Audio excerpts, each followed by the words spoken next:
Bleeding purple and gold. From the heart of Los Angeles, this is the LakersNation.com podcast with your host, Trevor Lane. Welcome to today's show. As always, we are powered by CLNS Media and LakersNation.com, your one-stop shop for all things Lakers. Well, the Los Angeles Lakers season has come to an end. The NBA playoffs has started, but that doesn't mean that the stories going on around this team are over. There's a lot to discuss, especially with free agency coming up, and the Lakers have a number of their own free agents that they're going to have to make some really tough decisions on. So I've brought in Harrison Faigen of LakersNation.com and Locked On Lakers to help me break it all down. Harrison, how are you doing, man? Like I told you before we went on the air, not my best voice day. This is probably not the best plug for this podcast either. But, I think I'm just going to sound a little deeper, a little bit more raspy today, just because I am recovering from air changes in California. That's all right. I guess this is what my voice is choosing to do to me now. You get the deeper manly voice now, right? Yeah, exactly. It'll make my opinions sound more authoritative and like they aren't voiced by a nasally child, hopefully. Well, and just so everybody knows what we're doing here, we are starting off this podcast here on the Lakers Nation podcast. We're going to be breaking down on this show. We're going to be talking about Brook Lopez and Kentavious Caldwell-Pope and Isaiah Thomas. We're going to break down those three free agents for the Los Angeles Lakers. And then over on Locked On Lakers, we're going to discuss Julius Randle. And then Harrison's got a fun game we're going to play where we're going to kind of prioritize these free agents and make some tough decisions there. So that's the plan moving forward, regardless of the quality of our voices here, given the springtime colds going around. Yeah, I mean, I'm ready to go. What I lack in sounding good, I make up for in cramming for this, like I was cramming for a test or something. Well, I think that's a good thing. I think as long as we've got all the information down and we can present it in a coherent way, then I think we've done our jobs here, right? Yeah, I mean, it's just a matter of whether or not it comes off like that. So I guess you guys will have to be the judge of that. Well, let's start off with one guy who is pretty controversial. It seems like whenever I mention his name on Twitter, I either get, he just needs a chance, or probably about 80% of the time I get, this guy's awful, let's get rid of him, don't bring him back. And of course, I'm talking about Isaiah Thomas. Harrison, what's your take on IT, the only NBA player I've ever interviewed that I've been able to look eye to eye? Yeah, and for me, it was that I looked down to, which was I think I've told that story on Locked On Lakers before. But Isaiah Thomas, okay, so I've kind of done a little bit of an about face on Isaiah Thomas. I think the move to before we get into his actual value as a player, the move to acquire him, I don't think it's unassailable, basically. Moving on from Clarkson and Nance, who were long-term salary commitments. So you're saving money long-term to be able to free up more cap space in order to get this guy like that in and of itself is a win, much less that you're getting a draft pick in it back. And then I think the other reason that he's valuable is that it allows you to kind of see how these young guys look alongside someone who's using a ton of possessions. And it gives you a look at Lonzo Ball alongside a scoring point guard, or at least a shooting point guard. And so that, all of that stuff, it was a good move to make for that reason. And I think the Lakers did probably learn things from this that they wouldn't have learned had they just played out the stretch of the season with their roster intact. I was a bigger Isaiah Thomas guy, I think, before he got hurt again. And I think I just started to do a little bit more research, and I started to have my opinion flip on him a little bit. So, you look into the on-off numbers with Isaiah Thomas, and you immediately see it's hey, the Lakers they're outscoring opponents with him on the floor by 0.2 points per 100 possessions. That's not that great, but, he has a positive net rating. There aren't that many guys on the team with a positive net rating. That's pretty good, right? Right. But then you look at the defensive side. Well, no, I was going to say, so then the problem is that, they're actually still better with him on the bench, and they have an even more positive net rating when he is on the bench. And then that's also factoring in that he was he was on the team for kind of their strongest stretch of the season. And then when he got injured, that coincided with how bad they were down the stretch, which you could say was an argument for him. But I would actually argue as an argument against him, given that still, even in that small sample size, they were better with him off the floor, even while they were losing, 9 of their last 10. Right. And, I haven't even looked into this statistically, but when Isaiah Thomas went out, I had a number of people asking me, and I was thinking this myself, if they just still had Jordan Clarkson, would they have been better off if they had just hung on to Jordan Clarkson in terms of wins this season? I know long term, that's not necessarily the right move, especially because IT's contract is expiring and that frees up cap space for them. But would the team have been better in the short term if they just held on to Jordan Clarkson instead of going with IT? I mean, obviously there's no way to know for sure, but that's not why you're asking me, because you think I know for sure. I think I would lean towards no, just because, like, even as well as Clarkson was playing, I think Thomas, when he kind of had it going at times, and he did have it going at points during the season, there were points where, especially, I wrote about this for Lakers Nation, where he and Julius Randle looked really good together. And I wrote about that pairing and kind of why the two of them liked it and why they thought that it was having success. And, I think when he had it going, he was really helping them. And he did help them during that kind of season best stretch at times. So I don't know that I would necessarily really buy the argument that they would have been better off down the stretch of the season with Clarkson. If they would have been better off, it would have been, I think, only slightly so. And over those last, 10 to 12 games where they were really bad when everybody was hurt. Yeah, I mean, he was... Having IT out, you notice the difference. You notice that they just didn't have that go-to guy coming off the bench. Now, Isaiah Thomas, that's not to say he was so great, but then again, I think a lot of us are comparing him to the Boston Isaiah Thomas, and I don't know if that guy is ever coming back. I would lean towards no, that he's not. He was so good in Boston. That makes a really high bar for him to clear, and I just don't know that we're going to ever see that player again. So I don't know that it's even fair to really judge him based on who he was. I know it was only a season ago, but that feels like it was more of an aberration, more where everything just happened to break right for him that season. And I think it's better to compare him to what he's done previously in his career. And in that case, last season wasn't all that bad for him. I thought the one thing that really stuck out to me, though, was his turnovers. He had some really, really bad turnovers, especially live ball turnovers, and actually averaged more turnovers last season per 100 possessions than at any point in his career. 5.7 turnovers per 100 possessions. Yikes. Yeah, it was ugly. Did you notice anything? I mean, besides from just looking at the stats when you're watching the game, did you notice what was causing those turnovers, or do you think that's a problem that can be rectified once he heals up?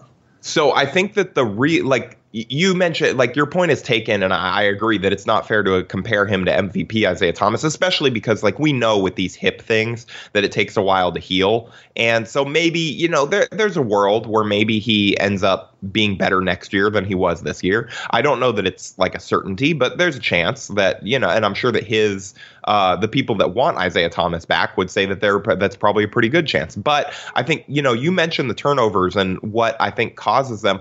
I think as much as anything, it's that he had the ball a ton coming off of injury. And to me, I know he was going into free agency, so obviously he was going to want to put up his numbers. But to me, that's almost as worrying as anything else, is that this is not a guy who is I'm coming back from injury. I'm going to take a little bit of a step back and kind of get in where I fit in. And, I guess on some level you don't want Isaiah Thomas to do that, because if he's not scoring, if he's not doing those things, he's not he's not a valuable player, because he's not a good defender. And so you need him to really be an all-star offensively to justify how bad he is on defense.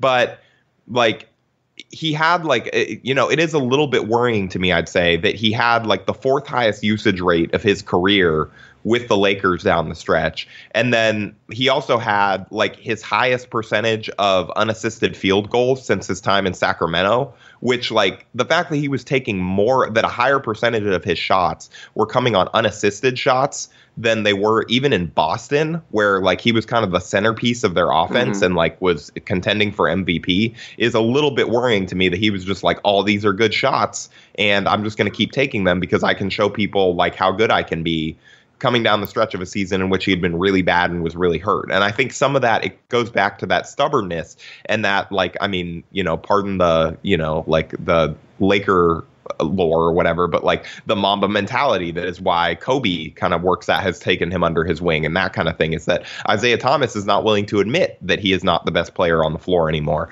But I don't know if that's the best thing for the Lakers long term. Well, and I have to think that some of that has got to be contract year stuff going on there, where he's, sure. He's feeling that pressure where he's got to get out there and get his numbers, because he's got to prove in a very short time span that he can still be that same guy that was talking about backing up the Brinks truck and all that infamous quote when he was with Boston. So, I mean, he's got that factor too. And I mean, looking at this summer, given the amount of cap space that's out there, I can't imagine that the free agent market is going to be very kind to Isaiah Thomas, particularly because he just had another hip surgery. Yeah, and I mean, there's a lot of pretty decent players, not a lot of stars, but there's a lot of pretty good players on the market this summer, and there also just aren't a lot of teams with cap space, and so it really is going to be a buyer's market, and a buyer's market is not a great market to be damaged goods in. We're going to take a quick break to talk about Simple Contacts. If you wear contact lenses and find yourself dreading that annual appointment to renew your prescription, then you're going to love Simple Contacts. It's a great new company that makes this annoying process very simple.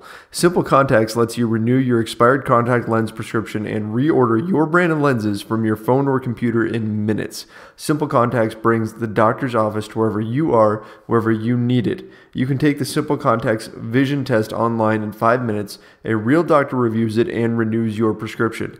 You save time, save money, and save yourself a headache. And if you have an unexpired prescription, just upload a photo of it to your doctor's info and order your lenses in minutes for a great price. They do all the hard work for you. This is vision care for the 21st century. Simple Contacts offers every brand of lenses and their prices are unbeatable. This prescription is just $20. Compare that to the annual appointment, which can be up to $250 without insurance. They have some of the best prices on contacts and shipping is free. And best of all, my listeners get $30 off their first Simple Contacts order. To save $30 on your lenses, just go to simplecontacts.com/LakersNation or enter the code LakersNation at checkout. I want to mention that this isn't a replacement for your periodic full eye health exam. You still need to get those occasionally, but it is the most convenient way to renew a prescription and reorder your contacts if your vision hasn't changed. Again, check out the Simple Contacts and get $30 off by going to simplecontacts.com/LakersNation or just enter the code LakersNation at checkout. Give it a try and thank me later. Yeah, so it's going to be something to keep an eye on what happens here with Isaiah Thomas, because I still think that this latest injury could be enough or this latest surgery could be enough to scare away other teams, and he may wind up having to take like a 1-year prove-it type deal with the Lakers coming off the bench if he's willing to accept that role. I could see that happening because I have a hard time thinking of how many teams in the league want a starting point guard, are okay with a starting point guard that's coming off of a hip surgery, and want that guy to be Isaiah Thomas. That's a really small list in my head anyway. Yeah, like as you kept adding caveats to that list, it became smaller and smaller, because even like the teams with cap space are rebuilding teams that are far further back in their rebuild than the Lakers are. And so it's hard to find like the right mix of teams that are a team that wants to contend for the playoffs. So like the Lakers are that for sure next year, and a team that also kind of wants to, and a team that like has money to spend, which is also the Lakers. There aren't a lot of teams that like have money to spend. They're in the playoff hunt because of the way that teams spent the last 2 years before this. And then also that need point guard help. Most of those guys already have really high usage point guards. And that's one of the ways that Lonzo Ball is kind of unique, in that he isn't your traditional point guard, even though he likes to pass. A lot of people kind of mischaracterized him as this like traditional pass first floor general that wants to run pick and roll every single time down the floor, and like a lot of guys that we see in the league. But Lonzo's not like that. He is like pass first in that he will pass very, very quickly and get the ball out of his hands, and isn't a guy who needs the ball in his hands a ton, because he just makes the right decision most of the time that he gets it and just moves it right along. And Isaiah Thomas, like, could play alongside a point guard like that, alongside a point guard that is, like maybe a little bit more high usage from a scoring perspective, or wants to dribble the ball a little bit more. I don't know that would work. And so you really start eliminating his list of suitors here. And like, if the Lakers kind of get lucky and they sign these like really big name free agents that they want, I don't think that it's totally implausible that Isaiah Thomas might not be in the NBA to start next season. Really? Where? Yeah. You think he would go over to China or something like that if he? I don't know that he would. I think he might stay stateside and like wait to help a team maybe, but like, you know, this is not, I don't think, the most likely scenario, but I think it's possible that nobody wants to deal with it next year. Like there's a world where that happens. Yeah, I mean, I could see it if the free agent dollars run out, or if he ends up being stubborn, like we said, and he decides that he is holding himself to a certain standard and he wants X amount of dollars and those just aren't there, then yeah, maybe there's a situation where a deal doesn't work out for him. Going to be certainly one to watch. Let's move on to the next guy here, and this guy is someone the Lakers picked up last summer, and Rob Pelinka characterized him as bread from heaven. Oh my God. Legendary press conference moment. That was when I knew that every Rob Pelinka time, like every time Rob Pelinka was in front of a mic, it was going to be must listen. That was Rob Pelinka being as Rob Pelinka as possible. It was just golden. I mean, that was the best press conference ever. That was when he, of course, introduced Kentavious Caldwell-Pope as the newest Laker. They spent over $17 million to bring him in for just this season and sacrificed, unfortunately, David Nwaba in order to bring in KCP. So what's your take on this guy? I know earlier this year when we had you on the show, you said that your gut feeling was that he was going to be a one-year guy, and that was it. We would part ways with him at the end of the season. What are you thinking now, Harrison? Well, again, like all of these guys, it very much depends on who the Lakers sign in free agency. Like, I don't think that anybody would argue with that. But if the Lakers do kind of whiff and they decide like, hey, you know, like the next best thing after signing a big name, there aren't that many big names left, is roster continuity and seeing where this team, this core team that we had in place all year, can go if we give them another year to grow. And I mean, it's possible that KCP could be back, and I don't think that would be the worst decision. Like, he was one of the best Lakers, I think, on the season this year. Like, he had that really bad month where he was incarcerated, obviously, and on work release, which is like totally understandable. I think if any of us were kind of not only just forced to live away from our family for a month and only really got to like get out to go to work, like that would mess with your mindset, but much less that you're leaving your family for a month to be in prison. And so like obviously that messed with him, but even still on the season, the Lakers were like, they were still better with him on the floor, like on-off numbers, like net rating wise. Mm-hmm. And I think like I was talking with this about this with someone on Twitter earlier this morning, actually, before we recorded, and I would shout out their app, but I forgot it offhand. And they described it pretty well. Like, KCP is one of those players that he's not really that much fun to watch. He's kind of frustrating to watch, actually, because you see how good he can be at times, and then some of the decision-making stuff is kind of poor, the pull-up threes in transition, that kind of thing. But he's like a good player. And he's not always the most fun player to watch, but he's a helpful player, and he's a player that can help you win some games. And so if the Lakers are if they miss on LeBron, if they miss on Paul George, I think there are worse options than bringing back KCP on like a reasonable long-term deal in a buyer's market. Like we said, like KCP is going to want a long-term deal, but he wanted a long-term deal last summer and he couldn't get one. And I think that there just aren't a lot of teams with money to spend. And he may just say like, hey, if you want some long-term security, like here, the Lakers will give you this like third year, this fourth year, whatever, at, you know, like a below average rate. And then that's also a very movable contract. Right, definitely. And it's going to be important that the Lakers, if they do bring him back, that it is a movable piece just in case they do come into a situation where a superstar is available. And I want to talk about that contract and his mentality, but I also want to add in that KCP is the kind of guy where if you are not looking at the stats, if you're just watching the game, he doesn't come across as a very good player on most nights. You watch him play, you see him make some questionable decisions, and then you look up, you look at the stats, and suddenly he's got 15 points and he's hit a couple threes, and you didn't even realize it because it just happened at kind of weird times, and that was just... He takes some of the worst shots like you will ever see. And like, it's like mind boggling that he makes such good decisions on defense a lot of the time. And like, you know, on offense consistently will like make good decisions at times. But then like just his shot selection is, I don't know if like his agent was just in his ear, like, hey, you got to show you can score this year so that we can get you paid or what. But like, because I can't claim to have watched a ton of him when he was in Detroit. But man, like It's like I said about the pull-up threes in transition, and like you could always tell, like even if you weren't watching the game, when KCP was taking a KCP shot, because it would be the entire timeline on Twitter. Oh yeah, everybody would be talking about it because he was frustrating. But then you look at the stats. I mean, man, this guy post All-Star break, he shot 42% from three. I mean, yeah, and like that's with the bad ones. Yeah. That's with these terrible shots. That's with a lot of the times when he was getting these, he was coming off of screens and shooting off curls and things like that. Not easy shots to make, and yet he was converting at a pretty high percentage. Just the bad ones are so bad that they really stand out, and so people think he's not as good of a player as he is. Now, defensively, I didn't think he was as good as advertised. His statistics show that he was not as good. Lonzo Ball, statistically speaking, was a better defender than KCP. But going back to that whole contract situation, we know he couldn't come to an agreement with Detroit. It sounded like they had a 4-year, $70 million deal on the table, and that wasn't going to work for him. How much of that is in his head? Because almost certainly he's not getting that this summer. So what does that leave him? I mean, does he just kind of admit that he made a mistake, and does he take a long-term deal that is not quite for that much money, or does he try again on a 1-year contract and then hope that he can get paid next summer?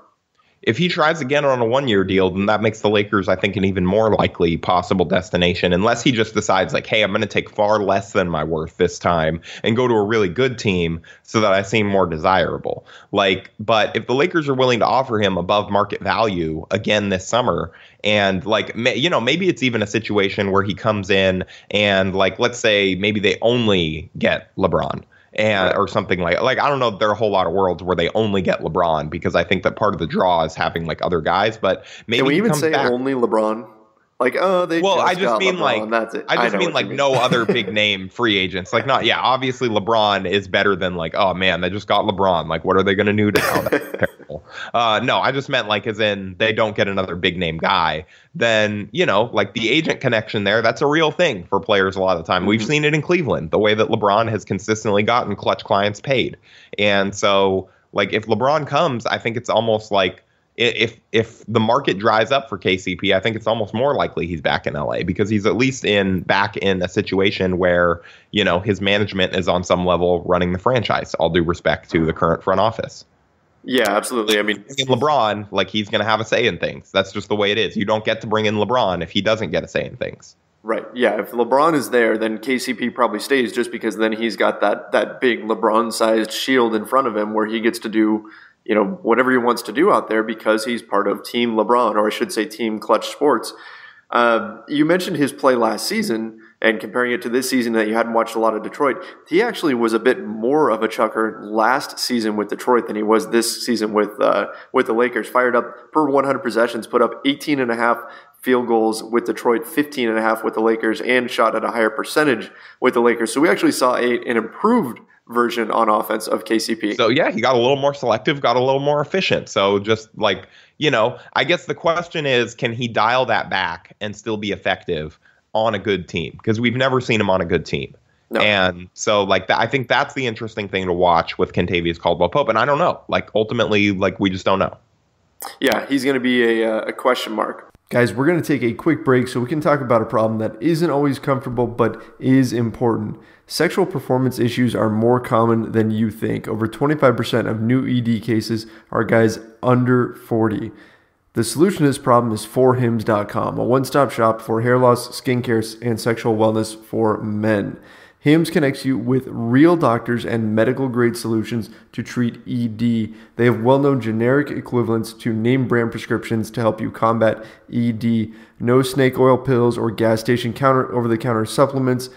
This is prescription solutions that are backed by science. No waiting rooms, no awkward doctor's visits, no lines. Save hours by going to 4hims.com. It is so easy. You just answer a few quick questions and chat with a doctor for a confidential review, and the products are shipped directly to your door. You can try it for a month today for just $5. We'll get you started for just $5 while supplies last. See the website for full details. This would cost hundreds if you went to the doctor or pharmacy. Go to 4hims.com/LakersED. That's FORHIMS.com/LakersED. Again, to get that special offer, go to 4hims.com/LakersED. Let's move on to our last guy. And that, of course, is Brook Lopez. Had some interesting comments at his exit interview the other day. Was already talking about perhaps taking less money if the Lakers are in a situation where they could potentially contend for a championship. I mean, that's got to be music to Magic Johnson and Rob Pelinka's ears. We know he's a Southern California guy. We know he has a strong affinity for Disneyland, and so maybe that will factor in. Hey, the Lakers just need to throw in a season pass to Disneyland with his contract. And hey, it's not tampering. It's not tampering if Disney offers him a pass to stay.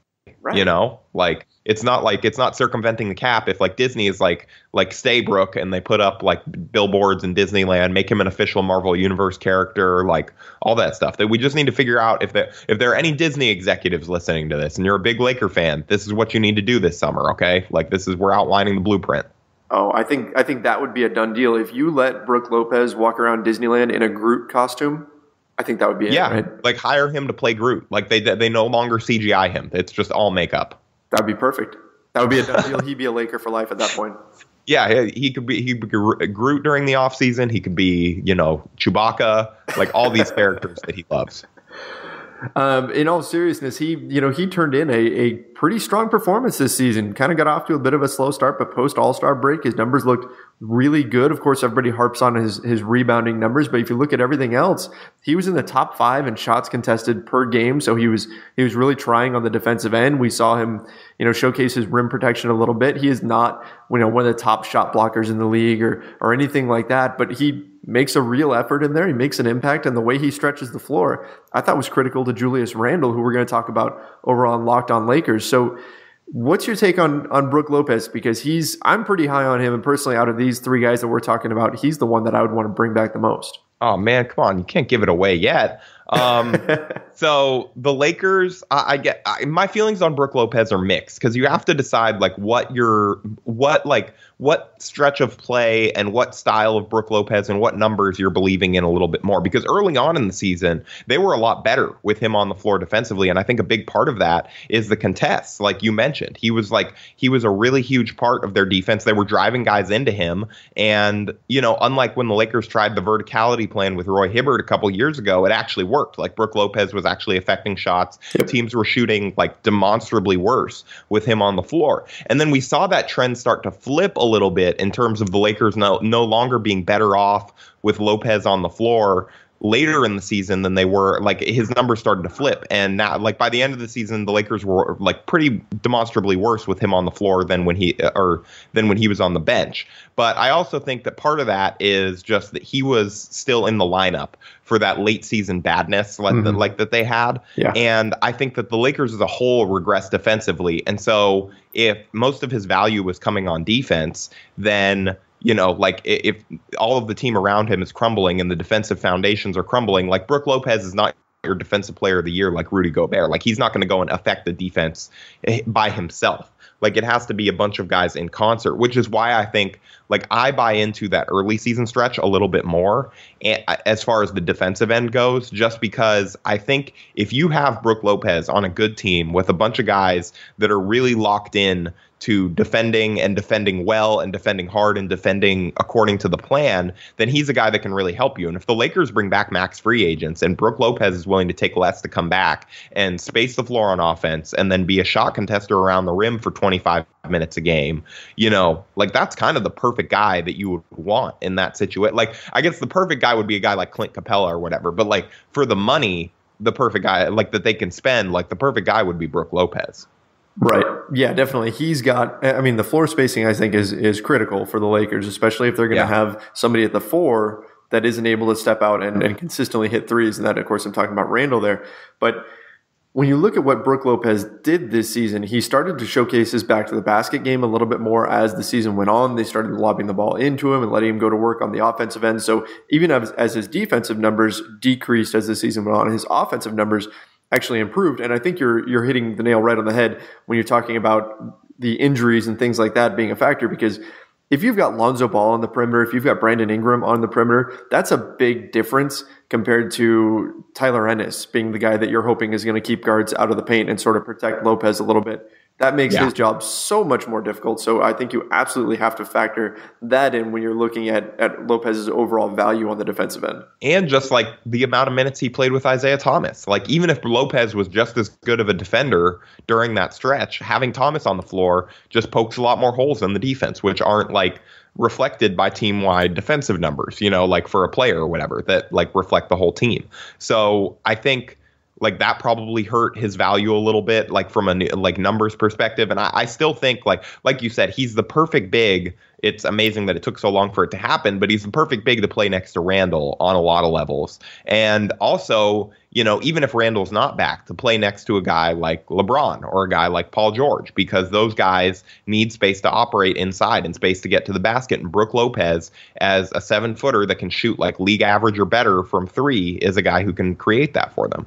Yeah, he's not a great three-point shooter. He's hit 35% basically for the last 2 seasons, but he's good enough to where you have to respect him. Now, if that drops down like to at 35%, that's work. like as good as 50% on 2s, like on 3s, because it's worth the extra point. And so, like that's fine. Like the Lakers will live with that. Absolutely. Now, here's the last thing on Brook Lopez before we switch over to Locked On Lakers. 7 feet tall, 275 pounds. He's a big, lumbering dude. Surprisingly not bad off the bounce when teams are closing out on him. He attacks the basket pretty well. But 7 foot 275, and he just turned 30. Does that give you any pause as far as bringing him back? I mean, that doesn't bode well for his injury health in the future.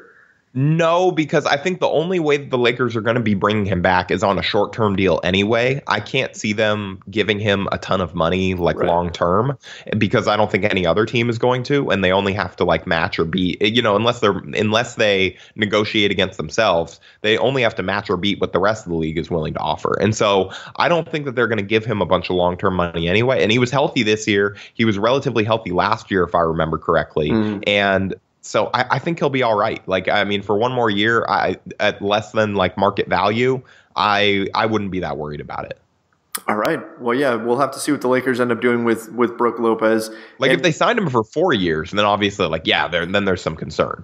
Yeah, I mean, let's hope they learned from their past mistakes. I mean, obviously, Mitch Kupchak and Jim Buss with the whole Mozgov thing. And I think like worst case scenario here is they just re-sign Isaiah, KCP, and Lopez into all this cap space. Yeah. And if they completely missed on, say, LeBron James and Paul George and didn't get those guys, and they signed those 3 on 1-year deals so they can try again the following summer, I think you're fine there. If we're talking 4-year contracts, that's a whole different story. Oh, yeah, that would be like an absolute disaster, 4-year deals. But 1-year deals, it's fine. Like as a backup plan, all these guys are fine. And I think that's kind of like the takeaway from this Lakers season is like they had a lot of players that were fine. I think they need to get some players that are better than that. Yeah, they need star-level players, and they don't quite have that just yet, but we'll see what happens this summer. They've got tons of cap space to play with. They've got Magic Johnson. He's going to be winking at people left and right, and we'll see what they can get done. Yeah, I think it'll be interesting to watch. And like you said, like there were if they just run it back with these guys and there's young growth or there's growth from the young core, like all of a sudden that's a couple extra wins there. Like these guys already showed that they could play defense this year. If they have the whole summer to work on their offensive games, maybe they're actually helpful offensive players next year.